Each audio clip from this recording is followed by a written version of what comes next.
Il s'interposa devant les flèches volantes pour sauver l'extraterrestre. La récompense en valait chaque cicatrice. Le reflet métallique de l'armure de Travis captait les derniers rayons du soleil couchant tandis qu'il arpentait les rues sinueuses de New Thessaly, le centre de commerce le plus notoire de la colonie. Ses bras et jambes exposés attiraient des regards appréciateurs des passants, mais il n'y prêtait aucune attention. Après 5 ans en tant que spécialiste en sécurité indépendant dans les confins de l'espace, il avait appris à ignorer ce genre d'attention. Le spatioport devant lui bourdonnait d'activité, les marchands et voyageurs de dizaines de mondes marchandant sur les prix et échangeant des marchandises. Travis ajusta le pistolet énergétique à sa hanche, plus par habitude que par nécessité. Sa véritable protection provenait de l'armure renforcée en néo-acier qui couvrait ses organes vitaux, un cadeau d'un client reconnaissant dont il avait sauvé la vie lors du soulèvement de Santu. C'est alors qu'il la vit. Elle se mouvait dans la foule comme une ombre, sa peau violette claire presque luminescente sous la lumière déclinante. La robe futuriste qu'elle portait, avec son corset métallique sombre et sa jupe fluide fendue haut sur ses 2 cuisses, indiquait clairement qu'elle appartenait à la noblesse lithienne. Ses cheveux violets assortis cascadaient dans son dos comme une chute d'eau droite, capturant chaque rayon du soleil couchant. Les sens améliorés de Travis, grâce à ses augmentations militaires, détectèrent le danger avant que son esprit conscient ne le réalise, un léger mouvement dans l'ombre d'une ruelle voisine, le chuchotement des cordes d'arc qui se tendaient. « À terre !» rugit-il, déjà en mouvement. La femme lithienne se retourna, la confusion traversant ses traits délicats. Le temps sembla ralentir alors que Travis aperçut les premières flèches émerger des ombres. Il ne pensa pas, il ne pouvait pas penser. Son corps bougea par pur instinct, affiné par des années de combat. 3 pas suffirent pour se placer entre elle et les projectiles entrants. La première flèche frappa sa plaque d'épaule, déviée sans dommage. La seconde trouva un espace entre les plaques, pénétrant profondément dans sa chair. Les 3e et 4e suivirent rapidement, atteignant leur cible dans son dos exposé. À travers la brume de douleur, Travis entendit des cris et des bruits de pas précipités. Les assaillants, qui qu'ils soient, ne s'attarderaient pas maintenant que leur embuscade avait échoué. Il se tourna vers la femme, luttant pour rester conscient tandis que le sang coulait dans son dos. « Êtes-vous blessé ?» parvint-il à demander. Ses yeux violets étaient grands ouverts, empreints de choc. « Non, vous m'avez sauvé la vie. » « Bien. » La vision de Travis commença à se brouiller. « Nous devons partir. » Il pourrait. Il vacilla, et ses mains étonnamment fortes le rattrapèrent. Au loin, il entendit le sifflement des drones de sécurité qui approchaient, comme toujours trop tard. « Mon transport est proche, » dit-elle avec urgence. « Pouvez-vous marcher ?» Travis hocha la tête, bien qu'il n'en soit pas entièrement sûr. Elle le guida vers un véhicule élégant qui ressemblait à un croisement entre un cycle flottant et un ancien char terrestre. Le design, typiquement lithien, était fait de courbes et de lignes fluides qui parvenaient à apparaître à la fois élégantes et mortelles. Ils y parvinrent à peine. Travis s'effondra dans le compartiment passager tandis que la femme prenait les commandes. La dernière chose qu'il vit avant de perdre conscience fut son visage inquiet penché au-dessus de lui, encadré par ses extraordinaires cheveux violets, alors qu'il s'éloignait du spatioport et disparaissait dans le crépuscule naissant. Sa dernière pensée fut qu'il avait probablement ruiné une armure parfaitement fonctionnelle pour une parfaite inconnue. Curieusement, il ne pouvait s'en vouloir. Les jours standards Varia ont répondu que les flèches étaient enduites d'une neurotoxine plutôt désagréable. Si vous n'étiez pas humain. Elle laissa sa phrase en suspens, puis ajouta. La résilience de votre espèce face aux toxines est remarquable. Nous sommes têtus dans ce domaine, répondit Travis. Il étudia son visage un moment. Vous êtes resté ici tout ce temps, n'est-ce pas? Le rouge monta à nouveau à ses joues. Je me sentais responsable. Vous avez été blessé en me sauvant la vie. Je suis assez sûr que c'était mon choix, répondit-il. Madame, corrigea-t-elle automatiquement. Et oui, c'était un choix que je ne comprends toujours pas entièrement. Elle inclina la tête, le regardant avec ses yeux violets saisissants. Pourquoi avez-vous fait ça? Vous saviez qui j'étais. J'aurais pu être n'importe qui. Travis haussa les épaules, puis grimaça lorsque le mouvement tira sur ses blessures en cours de cicatrisation. Peu importe qui vous étiez. Quelqu'un allait mourir sans le mériter. J'étais en position d'empêcher cela. C'est aussi simple que ça. Simple? Elle rit, un son semblable à des carillons de vent en cristal. Il n'y a rien de simple à se jeter devant des flèches destinées à un inconnu. Peut-être que les humains ont juste des priorités différentes. Peut-être que oui, acquiesça-t-elle doucement.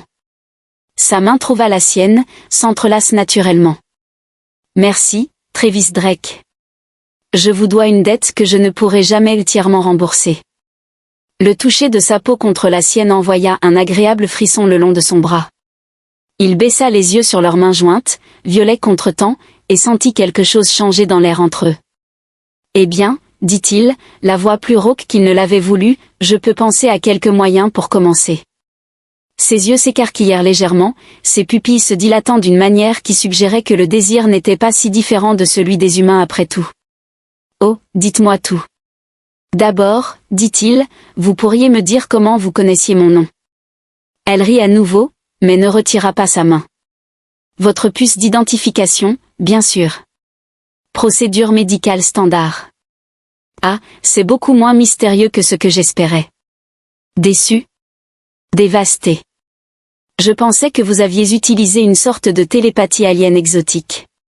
Désolé de vous décevoir, son pouce traça de petits cercles dans sa paume, bien que je connaisse plusieurs autres techniques exotiques aliens qui pourraient vous intéresser. Les flèches de cristal étaient à la hauteur de leur nom. Travis se tenait à la fenêtre de ses nouveaux quartiers dans la maison ancestrale de la maison Neller, contemplant les imposantes structures cristallines qui semblaient capturer et amplifier la lumière des deux soleils du système. Après une semaine de récupération, il avait été officiellement engagé comme consultant en sécurité personnelle de Varia, un poste qui venait avec une suite impressionnante et une vue encore plus impressionnante. Admirez-vous la vue? La voix de Varia portait une pointe d'amusement alors qu'elle entrait sans frapper, une coutume lithienne à laquelle il s'habituait encore. Leur culture avait des concepts différents d'espace personnel. Je pense simplement à combien ces choses se vendraient sur Terre, répondit-il en se retournant pour lui faire face. Il y a probablement plus de gens qui seront contrariés simplement parce que tu es humain. Devrais-je m'inquiéter pour d'autres flèches, demanda-t-il. Elle se redressa sur un coude, ses cheveux violets cascadaient sur son épaule comme une chute d'eau. Tu es en train de me dire que tu ne prendrais pas d'autres flèches pour moi?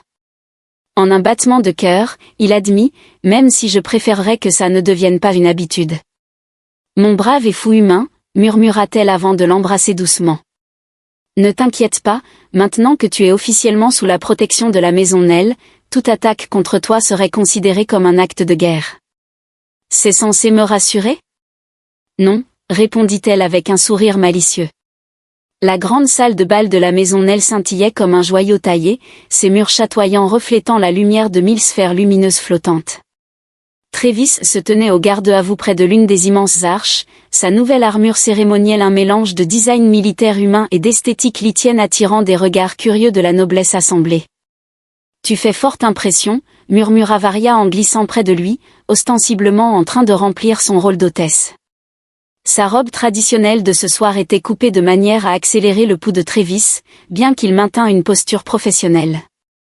Je suis presque sûr que c'est toi qui attires tous les regards, répondit-il calmement, bien que je sois aussi presque certain que la moitié des nobles ici souhaitent ma mort. Seulement la moitié? Tu deviens populaire, ses yeux étincelaient de malice. Bien que, je suppose, cela soit parce que l'autre moitié est trop occupée à être scandalisée par à quel point tu es magnifique dans cette armure. L'armure en question était un cadeau du seigneur Nell lui-même, une déclaration claire de la position de Travis au sein de la maison. Elle était conçue avec ingéniosité, incorporant des éléments de son équipement d'origine tout en ajoutant des touches distinctement lithiennes, des incrustations cristallines qui captaient la lumière et des lignes fluides qui rendaient l'équipement de combat pratique étonnamment élégant. Lady Varia, une voix soyeuse interrompit leur subtile flirtation. Comme c'est progressiste de votre part de permettre à votre consultant en sécurité une conversation aussi familière. Travis identifia instantanément le locuteur comme étant l'Orton de la maison Vex, l'un des opposants les plus vocaux à l'ascension de la maison Nell. Le ton du noble était juste assez venimeux pour être insultant tout en restant techniquement poli. Le sourire de Varia ne vacilla pas. Progressiste en effet, Lord Terren, bien que je trouve la franchise humaine tout à fait rafraîchissante après des siècles de circonspection noble. La pique atteignit parfaitement sa cible, la maison Vex était notoire pour ses manœuvres politiques sournoises. Le teint violet parfait de ton s'assombrit légèrement de colère. Oui, les humains sont connus pour leur approche directe, répondit-il en jetant un regard à Trévis. Bien que l'on se demande si de telles méthodes primitives ont leur place dans la société lithienne moderne. Trévis garda un visage neutre, mais il fut intérieurement impressionné par la quantité de mépris que le noble pouvait condenser en une seule phrase. Il ouvrit la bouche pour répondre, mais Varia le devança. Primitif ? Rit-elle avec une musicalité envoûtante. Mon cher Lord Terren, n'avez-vous pas entendu ? Le Conseil galactique vient de publier une étude fascinante sur l'adaptabilité humaine. Apparemment, leurs méthodes primitives ont abouti au taux de progrès technologique le plus rapide de toutes les espèces connues. Sans compter, ajouta-t-elle, sa voix tombant dans un murmure conspirateur qui portait néanmoins aux oreilles des nobles proches, que leurs capacités physiques sont tout à fait impressionnantes. Les implications dans son ton firent s'éventer plusieurs nobles tandis que ton semblait avoir avalé quelque chose de désagréable. Trévis lutta pour garder une expression professionnelle, bien qu'il ne pût tout à fait réprimer un léger sourire. Vous semblez bien informée des capacités humaines, madame, parvint à dire ton. Oh, extrêmement, répondit-elle avec une innocence feinte. En fait, j'ai mené des recherches personnelles très approfondies. Les exclamations scandalisées des nobles environnants valaient chaque moment de tension politique. Trévis regarda le visage de ton passé par plusieurs nuances intéressantes de violet avant que le noble ne parvienne à s'excuser avec une politesse rigide. Dès qu'il fut parti, Varia se rapprocha de Trévis. C'était trop ? Probablement, admit-il, mais j'ai adoré. Bien, murmura-t-elle en effleurant son bras d'une manière qui semblait accidentelle mais envoya une décharge électrique à travers son système nerveux amélioré, parce qu'il y en a encore. Le reste de la soirée se déroula de la même manière, une danse délicate de politique et de provocation. Trévis observa Varia jouer magistralement avec la cour noble, ni confirmant ni niant la nature de leur relation, tout en clarifiant que toute menace à son égard serait considérée comme un défi direct à la maison Nell. Il était bien passé minuit lorsqu'ils se retirèrent finalement dans leur aile privée du palais. Dès que les portes se refermèrent derrière eux, le masque diplomatique de Varia tomba. C'était épuisant, déclara-t-elle en s'effondrant dramatiquement contre lui. Tu avais l'air de t'amuser. Oh, je m'amusais, répondit-elle en levant les yeux vers lui avec un sourire.